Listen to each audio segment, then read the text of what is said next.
Hello, hello, and welcome to Odds on Premier League. It's match day 20. Happy New Year for everyone. I hope you have a happy New Year as almost all Liverpool fans, so all of them, I believe. It seems that no one can catch up with them so far in this Premier League 2024-2025, and they are facing Manchester United on Sunday in Anfield. Plenty to talk with Tom Rennie. Good morning, Tom. Happy New Year. How are you? Happy New Year. Happy New Year, everybody. And happy Liverpool are going to win the title year. Maybe, sort of. We'll see. Yes, that's the thing. We'll see. But yes, it looks like they're going to really win it. Guys, stay with us. As always, press the like, subscribe. And now let's go on with the show.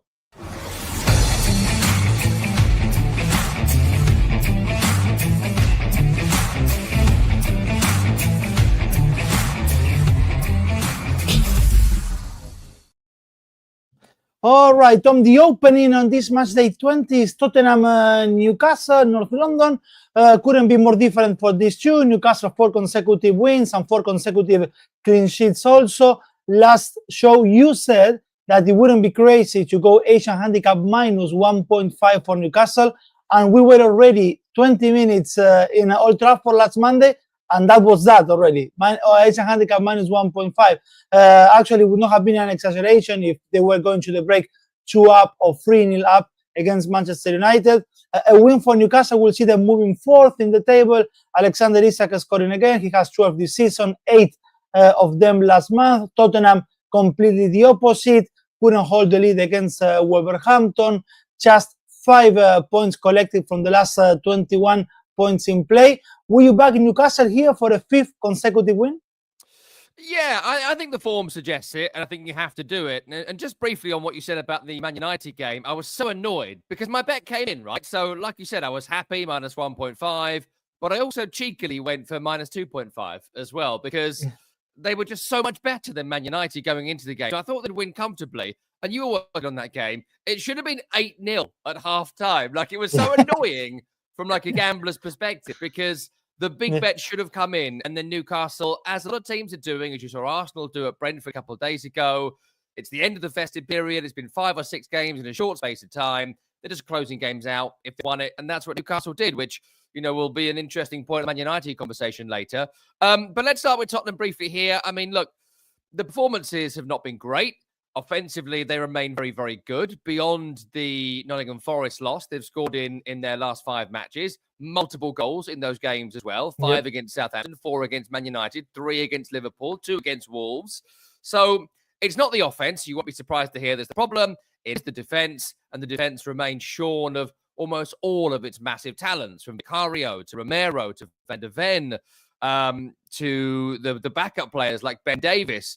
Destiny Udogie is out with a hamstring problem going into this game. 𝗛𝗏𝗿𝗀 suspended. So again, it's a glut of players missing for Tottenham, but mainly in the same positions or similar roles. So the only way to win a game like this is to go all-out attack. The trouble is, on the other side in this game, you've got players like Alexander Isak and Anthony Gordon and Bruno Guimaraes and Joe Linton, who are all hitting really good form at the same time. And also, I think right now, Newcastle, if not Isak, I'd pick out Jacob Murphy, who's been phenomenal for Newcastle in this run of games where they've won 2-0, 3-0, 4-0, 3-1, 4-0. Scoring loads of goals, creating loads of chances. The defence still looks a little bit wobbly. Fabian Schär suspended for this game, so it'll probably be Kelly and Byrne, which I'd have concerns about.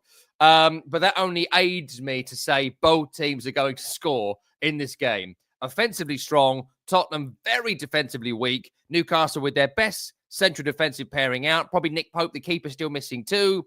So both teams to score. Firstly, go for a Newcastle win. The odds are really good on that, 2.32. Yeah. I think they'll keep going up as we get towards the game. Newcastle win and both teams to score. I've only found it at 3 this morning. Again, I expect that nearer the game to go up a little bit, but it's going to happen. Both teams are going to score in this game, and then you pick the winner. I've also found Newcastle to score 3 or more goals at 2.88. Again, feels a little bit conservative, but I do think there'll be loads of goals in this game and lots for Newcastle. And the other bet I found for Newcastle is a handicap, minus 1.5. I'm a little wobbly on this because of Newcastle's defensive issues. As I mentioned, the players being out.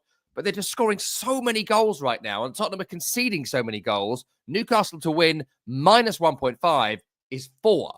Really high, I think. So 3-0 Newcastle, 4-1 Newcastle. I can see it. Can you? It's worth a little smattering of our money, I think. Well, actually, Tottenham have no chance. Newcastle to score over 1.5 on its own is good. They're saying on the comments, Mama Spaghetti. 𝐬𝐭𝐚𝐲, Newcastle draw no bet, plus over 1.5 goals on this game. I'm scared of that high line of Tottenham's Postecoglou, because he's not going to compromise. That's what he keeps saying it. And he's going to play into the hands of this Newcastle, who can run at the break so fast with so much physicality. So, yes, I agree with you, Tom. We should expect here goals, and mostly coming from Newcastle. The next one, Tom, we got is in Birmingham, Aston Villa, Leicester, Villa Park. Villa on Matchday 19. Again, another show of some inconsistency this season for them. 2-2 at home against Brighton. 3 wins, 5 defeats in the last 10 for them. Only 6 teams have conceded more than Aston Villa's 31 goals so far. The good news, I think, is that one of those 6 teams is actually Leicester. They are on 4 consecutive defeats. With City, Manchester City, they threatened a few times Leicester, but you have said it many times with them. There is no quality there to expect anything different. The odds on Aston Villa are like a safe bet, Tom, so far. Which route will you take then on this one? Yeah, I mean, it's one of the safe bets of this weekend. Weirdly, I think this weekend is one of the better ones for safe bets. There's 4 or 5 in there we could probably pick out, and this is one of them.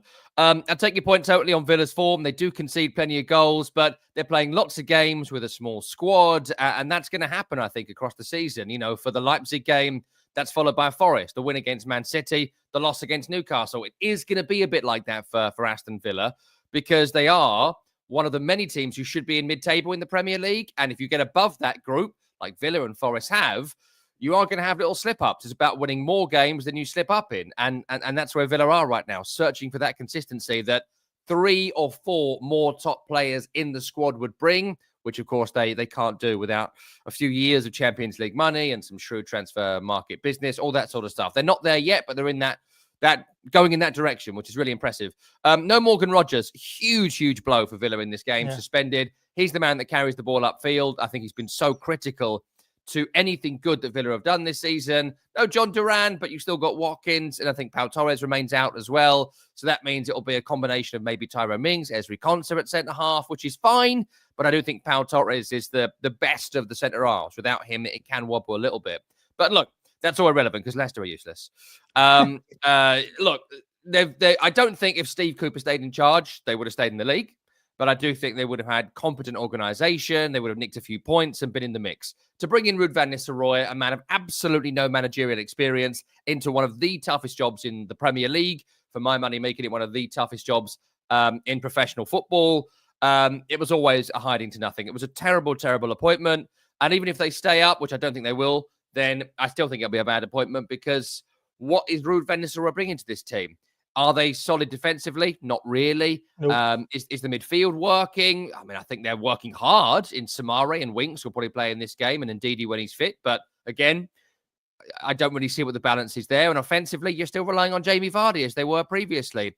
I like 𝐿 I like Mavididi. They're good championship players, but squad's not good enough. Manager's not good enough. They concede so many shots in games, and they're going to lose here. So how do we make some money? Well, firstly, take the Villa win at 1.36. Throw that into an ACCA, you'll make some money.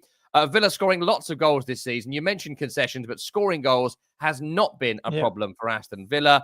28 goals scored is just under 1.7 per game, I think it works out. So minus 2.5 handicap. That's 3.25. Leicester concedes so many shots. I expect at least 3 goals for Aston Villa. And I've also found here to score 4 or more for Villa, irrelevant of the scoreline, that brings you in at 4. And just looking at Leicester City, 2 against Man City, 3 against Liverpool, 3 against Wolves, 4 against Newcastle, 2 against Brighton, only the 1 against West Ham, but infamously should have been about 700 for West Ham. So big win for Villa. Yeah, and Mama Spaghetti saying Villa haven't smashed anyone yet this season. Both teams to score an over 2.5. Yes, I said that Aston Villa have conceding, but to see Leicester scoring against Aston Villa is the one I have difficulties with.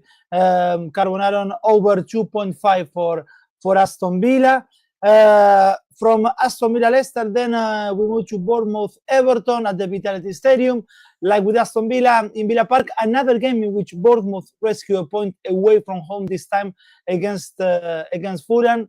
Same style than when against Aston Villa for Bournemouth when they snatched that point at the very end of the game. It's 7 games without defeats for the Cherries, although 3 of those of the last 4 have been draws for them. They are 7th with 30 points, which is impressive. At the Vitality, Manchester City, Arsenal, Tottenham have all fallen. With Newcastle, they drew. But the last 2 times at home have been 1-1 with West Ham and 0-0 with Crystal Palace.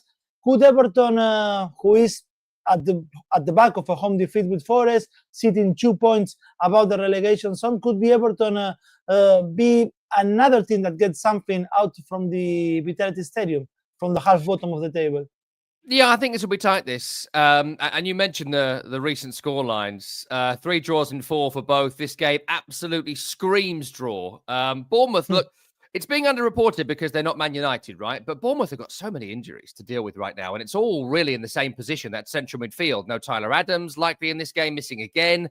No Adam Smith, no Alex Scott, no Marcus Tavernier who can fill in there. So the hardest working midfield in the league has lost all its midfielders. So that's a problem. And so it's commendable. They're still getting results. They're still not losing. You mentioned the run they've been on. And they're picking up big wins as well, including 3-0 at Manchester United. So loads to like about Bournemouth. Look, they're not going to get in the top half this season because of the injuries and maybe the lack of quality and the lack of depth. But for the squad they've got, for the size of club they are, anything above 15th is a result. And I think that's where they're going to finish. In terms of Everton, so hard to score against. 3 goals conceded in the last 4 games, or in the last 5 games, if you include the Wolverhampton Wanderers win. But look, I think Sean Dyche quite rightly has made the decision that he's not going to be Everton manager next season. They aren't going to make a change, the new ownership, but they just need to be in the league. And if Sean Dyche walks away from Everton with their Premier League status intact, I think it's handshakes all round. Thank you, Sean. And he leaves with respect. I think he'll do that. But you ain't going to want to watch this. This is going to be hideous for Everton, as it's been for some time. But I do think start of last season, before the points deduction, there was some positivity around Everton. Now they're just bludgeoning their way to safety, which they will. A lot of that is down to the fact Dwight McNeil is missing. They don't have much creativity in the team. Ajay may be, but he's more of a finisher, I think, rather than a creator in the way Dwight McNeil carries the ball. Maybe that's a bit overcritical, but I think McNeil brings a lot more to the team. So again, him being missing is huge. Bournemouth win is 1.73, up to 1.8 now. I'd maybe take that up front. Draw at 4. I mean, that feels irresistible to me, considering the run both teams have been on. But also, one of Bournemouth's last 2 home games was 0-0. 2 of the draws Everton have had in the last 4 have been 0-0. 0-0 is 12. That's 11-1. Every Everton game, it's worth looking at 0-0 because it's going to happen maybe 6 or 7 more times this season. That might be too much, but it's going to keep on happening. So 0-0 at 12. So I'm taking that. Also, a clean sheet for Everton is on 5 as well for this Bournemouth Everton. Greeting from Ghana, Eric Asare, who is also pointing Bournemouth home or draw under 2.5.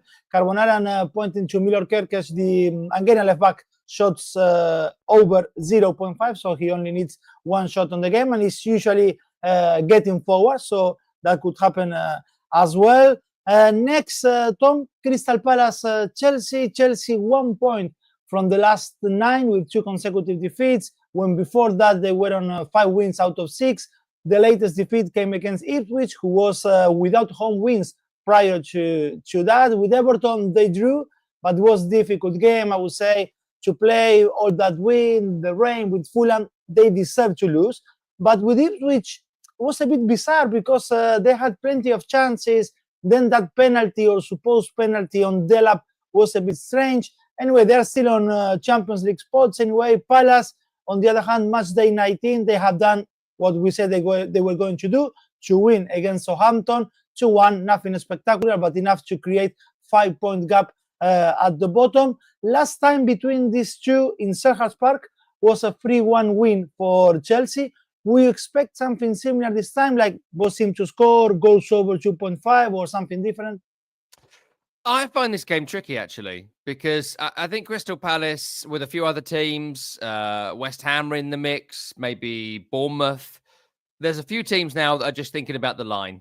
The line being 35 to 40 points. Get there. Let's wrap this up. It's not going to be a good season. They've recovered from the awful start they've had, but there's no great ambition for Crystal Palace this season. They just got to get to that line, write this off, and move on. And this could be the kind of game where they just try and dig in and nick something near the end, thinking about the Newcastle result where they won a few weeks ago, maybe the smash and grab at Brighton. They're very good at that, Crystal Palace, and they have the players to deliver it.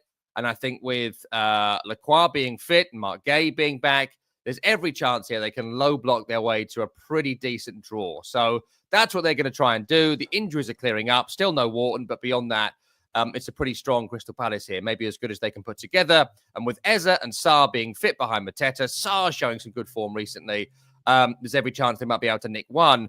With Chelsea, yeah, the Ipswich game was interesting. I think you have to file that down as just one of those games that happens in football, because all the metrics are they should have won it quite comfortably, but that's not what this game is. That's why it's such an enduring and brilliant sport. I do think that Enzo Maresca has been a bit of a prophet of his own doom in recent weeks by saying, like, oh, we're not in the title race. If I was, I don't know, Enzo Fernandez, World Cup winner, I'd be like, what? I'm a £100 million central midfielder playing for a team second in the table. What are you talking about? Like, I'm a winner here and we want to win. I don't think John Terry would have accepted that, or Frank Lampard, or Didier Drogba. So I found that odd that he was trying to play it down to the degree that he was. And that has then seen a Chelsea drop in form, and Maresca could be like, oh, I told you so.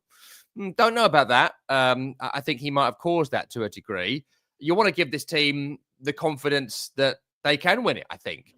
And then changing players, like dropping Jackson and starting 𝐿𝐴𝐻𝐿𝐴, who is a Conference League player in this team. That was all very odd. And you could see it during the Ipswich game. He was like, oh, I've screwed this up here. Get Felix off and get the first team on and we'll try and win it. So, you know, that was very interesting. And I think Romeo Lavia, like, you can't build a team around Romeo Lavia. He hasn't got the body to play top-level Premier League football. That's been an issue because Caicedo's gone back into midfield. They've lost that kind of right-back midfield hybrid that he was bringing. And I think that brought a lot of what was good about Chelsea in the last few weeks. So, look, that all being said, I'd still shade for Chelsea here at 1.98. I think, as ever, you look at the two danger men, Cole Palmer and Nicholas Jackson, who'll both start here. I'll take Jackson scores and Chelsea win, find that at 4. But you can also do it with Cole Palmer as well. I think draw is not unlikely, so don't discount it. But a tight, low-scoring Chelsea win with Jackson scoring. Good. So that is Crystal Palace Chelsea. In the comments, Alex and 𝐿𝐴𝐻𝐿𝐴. Good morning, guys. Good morning, Alex. Eric saying both to score and over 2.5 goals. If that happens, both teams to score and over 2.5, the odds are close to 2.5 on this Crystal Palace Chelsea. Man Spaghetti, Chelsea have a crazy record against Palace. Both teams to score. Safer option, he says. As well, Jimmy pointing to both teams to score and Chelsea double chance, or just Chelsea to win. From there, we go to Manchester, Tom, also on Saturday, Manchester City, West Ham. For City, much awaited win in the King Power against Leicester.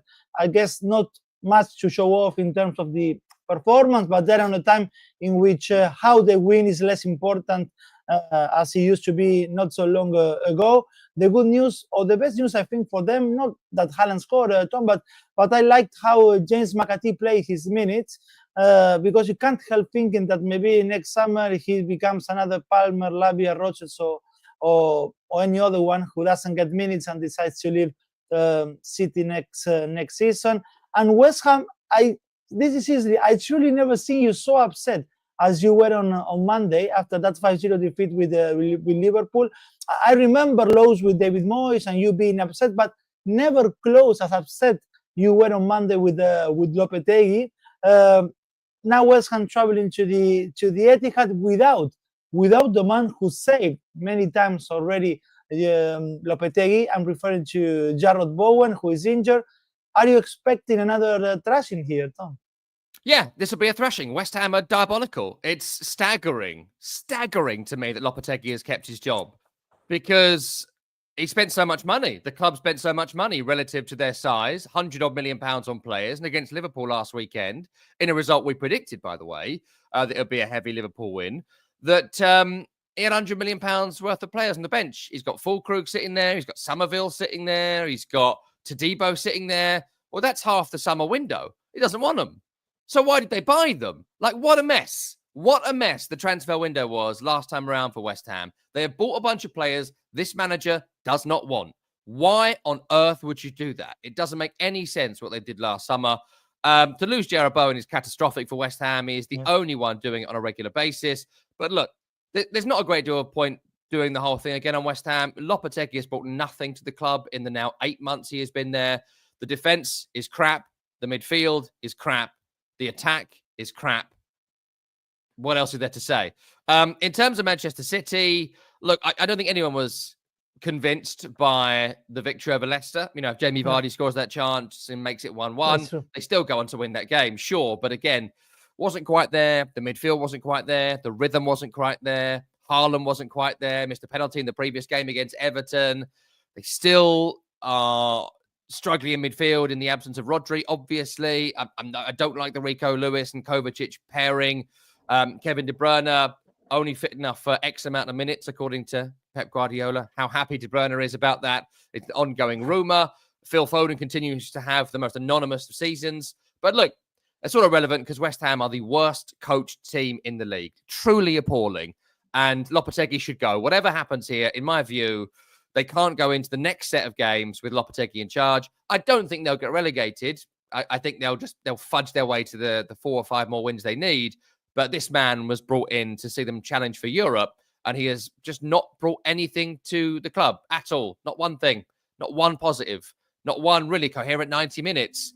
And I mean, the way they played, just to go back to it, the way they played against Liverpool at 2-0 up, not at 3-0 down, at 2-0 down, when Soler, I think it was Paqueta, were just pissing about with the ball at 2-0 down with a few minutes to go until half time. You got to get there, be a professional, reset at halftime, you're in the game. And instead, they give the ball away from nothing. The two defenders have split, and suddenly Liverpool at 2-0 up are walking through the centre of your defence because 𝗏𝗏𝗏𝗏𝗏 didn't have the wherewithal, the coaching acumen, the ability to communicate to his players. Let's see this out now. Let's be professional. He's not a professional. He's an amateur. I'm amazed 𝗏𝗏𝗏𝗏𝗏 has had a managerial career.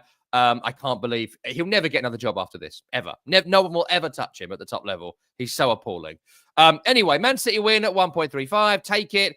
I found Man City to have 10 shots on target. West Ham concede so many shots. Found that this morning. That was around 4. So it might be slightly off that. Don't necessarily do exact scores, but 4-0 was 13. So I like that. To score 4 goals or more, City was 3.25. Again, of course they will. West Ham are appalling. Conceded more goals in the last calendar year, West Ham, than any year since, I think, 1965 or something like that. 90-plus goals in 1 year. Atrocious. And then to cover your bets on a group bet, 3-0, 3-1, 3-2. West Ham might score a goal. Kudus could do something if he can be bothered for a few minutes. 4.33 for that. Some people saying they will pass on this one. Carbonara halftime draw that has odds of 3 for a halftime draw. Manchester City minus 1.5. We can see that on the screen. That just on its own, Manchester City minus 1.5, 1.80 on average on Oddspedia. Eric saying run from City. The next one as well Saturday is Southampton Brentford.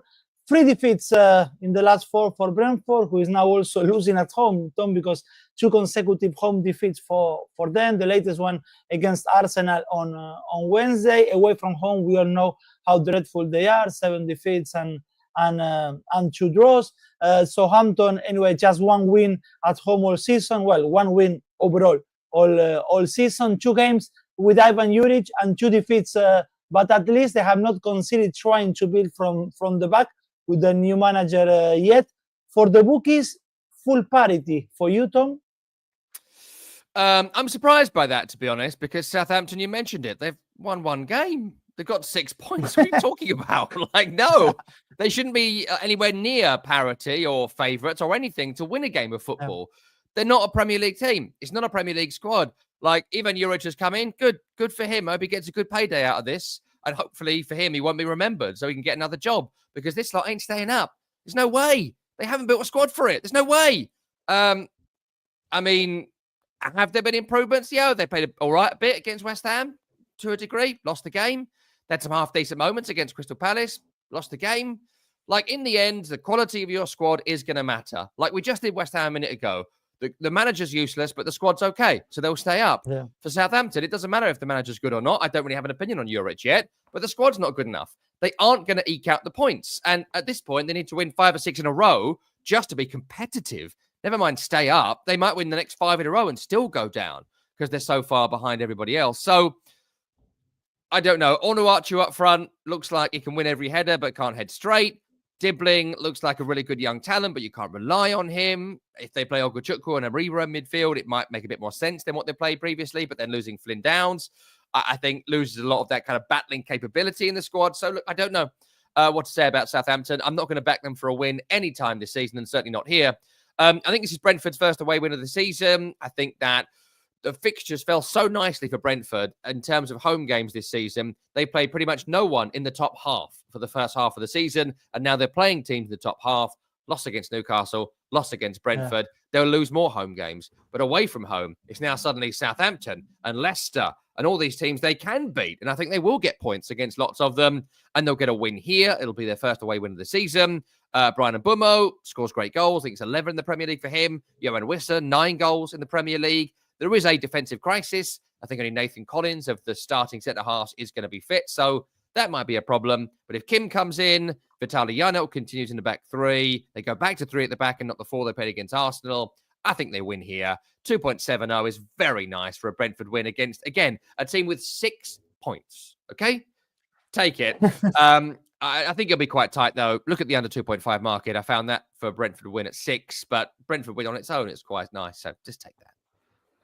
And the Asian handicap, if I'm not wrong here, -2 for Brentford, odds of 9. It seems quite strange, all that. Actually, went Mom Spaghetti because he said I'm putting a small bet on Brentford -2, and yes, and it's quite huge. Those I'd be cautious on that, only because it is still a new manager. The last 2 games have been quite tight. If this was Russell Martin in charge, I'd say 3 or 4-0. With even 𝐬𝐿𝐴, I think it's more likely to be 1-0, but, we'll see. All right, and the last one on Saturday, Tom, is Brighton Arsenal. Seagulls at the back of a draw, Matchday 19.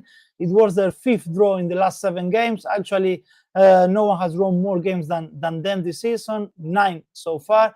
They are scoring at a good rate, or a very good rate, but conceding too much as well. Not surprised to see maybe both seem to score here, paying 161, not so much. Arsenal, far from great against Brentford, but maybe, as you said, we are in a period of the year where it's just important to win, and they're not pushing too much. The casting to find who replaces Saka on the right continues. Against Ipswich was Martinelli. On Wednesday was 𝐿𝐴𝐴𝐻, and none of them, I think, can do it, because Martinelli is good on the left, and 𝐿𝐴𝐻 is much more like Odegaard than Saka. Even the way he moves, it resembles so much the Norwegian. And Gabriel Jesus can play there on the right, but now he's scoring. Why would you do that? 6 goals in the last 14 days for the Brazilian. If Arsenal wins, they will reduce the gap to 3 points with Liverpool. Will you trust them? Good odds on them. I don't know. The only reason I have any doubt is because Brighton are so difficult to beat. They find it tough to win, but they are very difficult to beat. Across the season, you mentioned it. It's 9 draws this season. No one has drawn more games than Brighton. It's 4 draws in the last 5. They struggle to win. They're not the watchable Brighton of Graham Potter and 𝗵𝗵𝗏𝗏, but they are a real tough opponent. Like, they defend well. They battle in every game. They are so filthy. They do so many fouls in games. Baleba, Yari, and Ciso at the top. João Pedro, then Duncan, Van Hecke. They pull you down, they kick you. And when you don't get booked, they'll be like, well, what of it? They do it again, do it again, do it again. Brighton will try and kick Arsenal off the field here. They won't try and outplay them. They'll try and beat them up. And I think there's every chance they're able to do that. But I think that the only doubt here, I don't think Brighton will win the game. I think there's a possibility. Draw at 4.1 does come in, and I'd expect a low-scoring draw at that. Brighton aren't going to be a top-half team this season, nowhere near a relegation battle. I think they do lack a little bit of quality going forward. Minte, Mitoma, 𝐬𝐭𝐴𝐺, they're good players, but they're kind of 1 in 3. They don't take all the moments when they come, and that will cost Brighton in the end. And I think not having Evan Ferguson and Danny Welbeck means you haven't got that rotation. And there's always multiple injuries for Brighton as well, and they continue to cope with 7 or 8 being out. In terms of Arsenal, it wasn't particularly convincing, I don't think, against Brentford. They struggled first half, and if the shot that Lewis Potter had goes through Raya's fingers and goes in, I'm not sure they come back from the situation they would have been at that point. They did come back, of course, and they had a good spell in the second half to get the game won, but no Kai Havertz here. We are told he's still unwell, so likely missing. Still no Ben White. Urian Timber's going to be suspended for this one. And you mentioned Bukayo Saka. Look, I take your point on 𝗀𝗀, but I think he's the best option of what they have to play on that side, because you mentioned Martinelli. I wouldn't play him on the right. I'm not sure I'd play him in their strongest possible team. Good for them that Jesus is fit, needs to stay fit and scoring goals for the next 6 to 8 weeks before Saka comes back and is fit. Otherwise, the title tilt will be over. The midfield will be interesting too.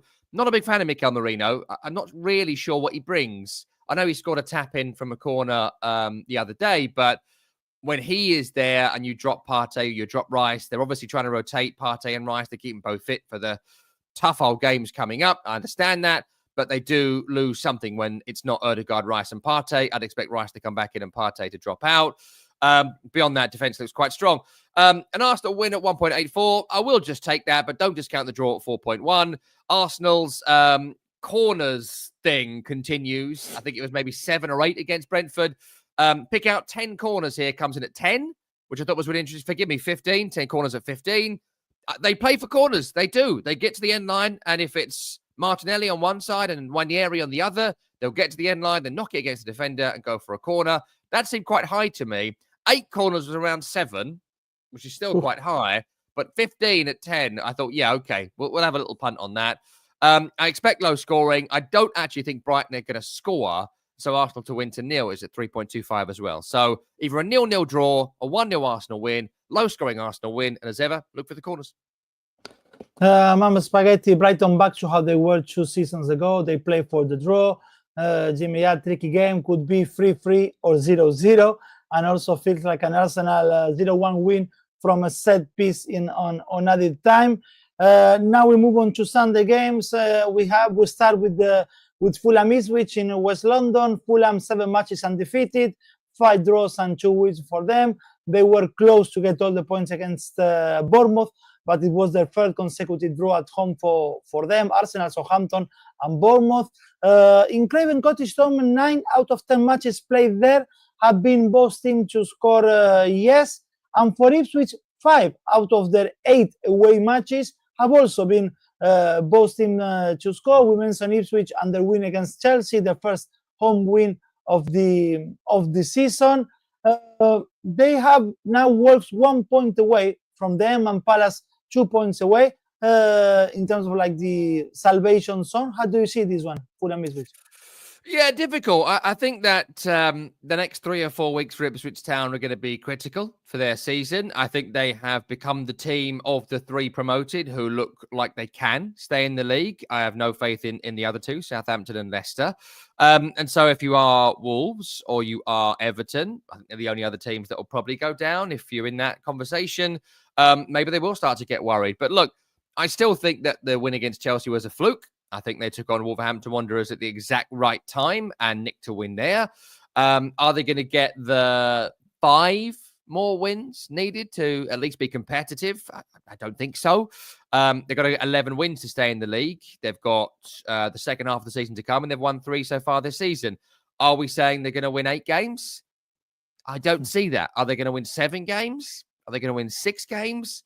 You know, that's what's required now because they are just far behind the rest of the group. They would need to win a couple of games to just be where Crystal Palace are, and that would assume Palace lose every game, which I don't see. So look, it's going to take a gargantuan effort. It's going to be games like this that will get Ipswich in the league. I think that Amari Hutchinson and Liam Delap and 1 or 2 others have shown their pedigree to be Premier League players, but all in all, it remains a championship squad, and I think that might cost them in the end. I think in this particular game as well, they go to a Fulham team who are very, very tough to beat. 4 draws in 5, 1 victory, that at Chelsea. Yeah. I think that Defensively, they are very strong. And with the injuries they have had this season to, at times, Anderson, at times, Anthony Robinson, who was suspended for the last game, at times, Issa Diop, at times, 𝐿𝐵𝗵𝗄. The midfield has had issues. Lukic has been missing, and then Reed is missing, and Burge is missing. It's just so solid. Like, it's a well-coached team who's been there for a long, long time, rejuvenating players' careers. And if I was to pick out an alternative player of the season this season, it might be 𝐿𝐿𝐴𝐵 of Fulham, who's been outstanding in every game I've seen him play for Fulham. So they've got lots of positives. I think Ipswich Town might need this a lot, which might lead to an element of risk. Take the Fulham win at 1.61. I think that's going to come in. And then you look at goal scorers. I'll take Jimenez to score and Fulham to win at 2.63, but don't discount 𝗻𝐿𝐴𝐵 to score and Fulham to win. That more than doubles your money. I think Fulham squeak one here. David saying Fulham and over 2.5 goals. That one, it should return 2.7 if it happens. Only over 2.5 goals is on 1.72 on average on Oddspedia's website. 𝐿𝐴, I'm not touching this one. Intrepid Judge is backing 𝐿𝐵𝗵𝗄. He says you don't like him, but he backs 𝐿𝐵𝗵𝗄 that he's good. And from this Fulham Ipswich, we moved on to the Sunday curtain on the Matchday 20. Liverpool, Manchester United, the big one in Anfield. Impressive how easy they made everything look this Liverpool. And I don't think they have yet picked this season. 14 wins and just 1 defeat for them. Mo Salah 17 goals this Premier League, 20 overall in all competitions. 𝐿𝐵𝗵𝐿𝐴 enjoying as well his best time since his arrival after the Qatar World Cup. The midfield full of dynamism, energy, and goal. If Manchester United could not cope against Newcastle midfield, I don't know how they're going to do against Liverpool, although it's true that at least Amorim won't play Casemiro and Eriksen again. Ugarte is returning. Bruno should be returning, I believe, as well for this one, Tom. But anyway, I can't remember any other time, any other point in history where there was a derby between these two and Liverpool was paying so little and Manchester United was playing this huge return for a win. But which market would you point at, Tom? Yeah, biggest I've ever seen in terms of differential between these two. Yeah. Certainly in the last decade, maybe more. I mean, look, let's start with Liverpool. Like, we were both at the West Ham game last weekend, and as bad as West Ham were, it's worth saying again, Liverpool were very, very, very good. From the Luis Diaz goal until half-time, there was a 20-minute spell where I'm not sure any team could have stopped the way they were playing. West Ham played into their hands, obviously, but there was a pass by Trent Alexander-Arnold, which I keep thinking about. It was like a 40, 50-yard pass outside of the boot around the defender into Salah's path. It was just incredible. No wonder Real Madrid want him. The form of Salah, 17 goals this season in the Premier League. Incredible. 13 assists on top of that. 𝗪𝗪 coming on and scoring goals, giving that rotation. Luis Diaz coming in and scoring goals. Gravenberch been fantastic this campaign. And even defensively, 𝐿𝐵𝗵𝗄 has been missing for a while, remains missing for this one, but they've had a bit of 𝗀𝐿𝐵𝗵𝗄 who is out, so probably be 𝗪𝗪 in this game. But is anyone concerned about 𝗪𝗪? Not against Man United. No, I wouldn't be concerned. I think they'll navigate their way through that. And if Conor Bradley comes back in, Alexander-Arnold gets dropped. They have that rotation, should they so wish it during the game. So it's all positive for Liverpool. They're scoring lots of goals. They're tough to score against. And even if they do concede, they find ways to win. Look at the Spurs game, look at the Leicester game, look at the Southampton game. In terms of Man United, I think we were shocked by how bad they were in the game against Newcastle. That could have been any score in the first half. To play Eriksen and Casemiro in central midfield, even with the issues that you have, kind of dumb from Ruben Amorim. Like, that wouldn't pass a meeting. Like, you're in there with your staff and you're like, who we got? They can't move, can they? No, we can play one of them maybe if someone else can move next to them. And they didn't do that. Like, the issue with Ruben Amorim is this, that he has come into Manchester United and has been given a free hit to implement his style. And that's great. In pre-season, it's January and they haven't got 40 points yet. And maybe Man United aren't used to this. Challenge number one for every team is get 40. Once you've got 40, you can think about your aspirations. You can think about European qualification or resting people for the cups or trying to win the league or whatever it is. But until you got 40, nothing else matters. And that's a real mindset shift they might need to get into here, because playing his formation that was working amazingly well at Sporting Club de Portugal, great, costing you in every game. It's the reason they lost against Bournemouth. It's the reason they lost against Forest. It's the reason they struggled so much at Tottenham. It's the reason they struggled against Newcastle. Of course, Bruno Fernandes being sent off against Wolves, the reason there, but also the formation wasn't helping. He hasn't got the players to play this way. You don't have them, so don't do it. And if he does it in this game, yeesh, I don't know. I really don't know. Even with Ugarte and Bruno Fernandes fit, the system is the problem. The manager is the problem. And I think there could be real trouble here, because all the noises from Amorim has said he's going to continue doing it. And even with the best players fit, they're going to really struggle here against Liverpool. So obviously Liverpool win at 1.31. Take that, throw it into an ACCA. I think Liverpool have been so good, they'll come out of the blocks and score early. I expect them as ever to score late. That leaves you at Liverpool winning both halves at 2.63. Then look at your handicap markets. There's 3 here that are worth betting on. Number 1, minus 2.5 is 2.88. That's a 3-0 win or more. Sure.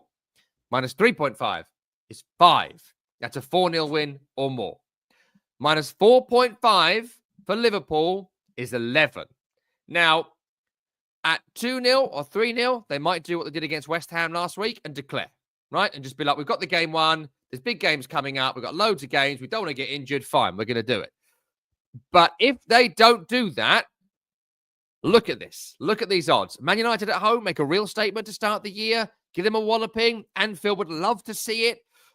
When they've had big wins against Man United previously, have they gloated? Yes, they have. And they've enjoyed it immensely. So why wouldn't you do that? So minus 4.5 at 11. Sure, if you don't feel brave, Salah as ever and Liverpool win is 2. You can take that. But I think you're going to get a real thumping here. Unless United line up with 6-4-0 and try and grind out a 2-0 defeat. If they do that, they'll lose 2-0.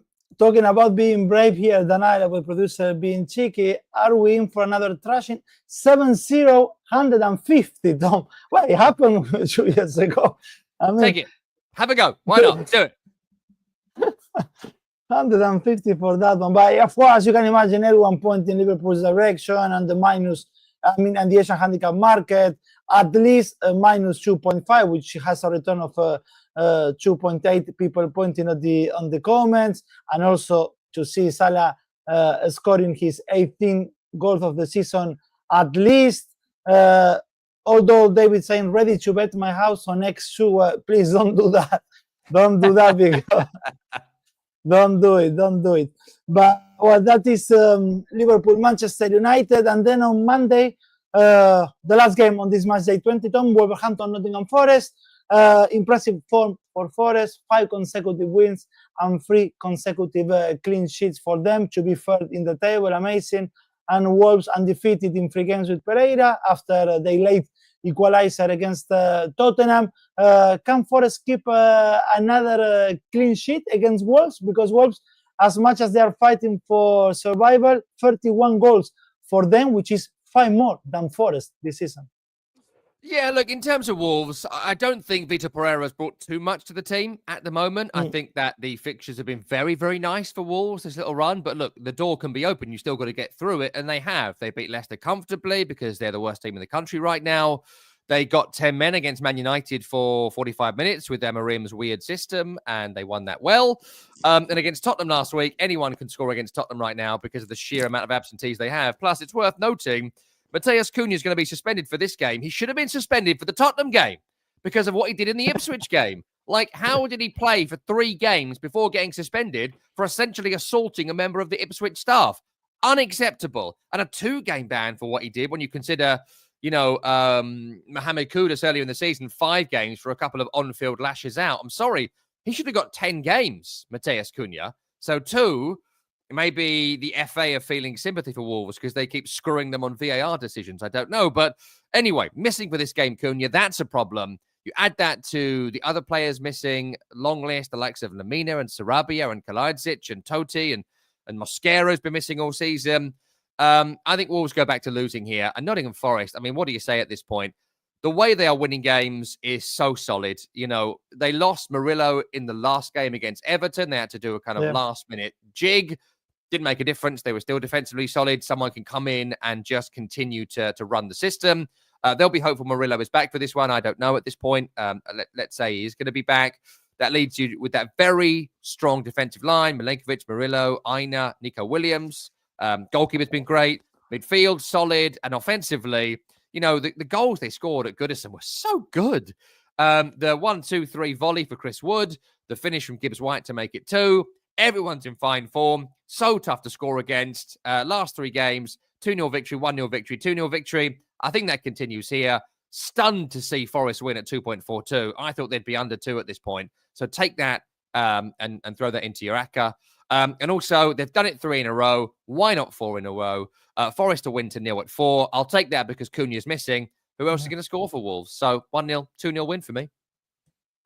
All right, guys. So that was Wolverhampton, Nottingham Forest, and that is absolutely everything you need to know for this match day 20 in the Premier League. Guys, remember you can participate in our monthly tipster competition. For January, win cash prizes. You can also challenge friends and families or working colleagues to compete in our rival contest. Before we go, Tom, what's your safe bet?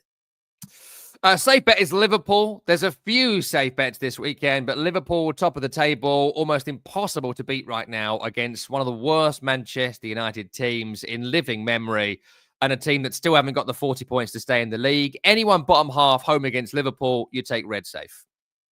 And what's your ACCA? 3-team ACCA, Liverpool win it, obviously, against Manchester United. But to spice it up nice, I have thrown Newcastle United in there to beat injury-ravaged Tottenham. And Arsenal to squeak it at Brighton. That's Newcastle, Liverpool, Arsenal, 4.81. Oh, that's a good number. Guys, thank you for watching. Thanks for all the comments you have left on this show. Don't forget to leave us as well. Also later on, if you wish, your team, more of your tips, your ACCA. Tom, many thanks as always. Okay, and for everyone, bye bye.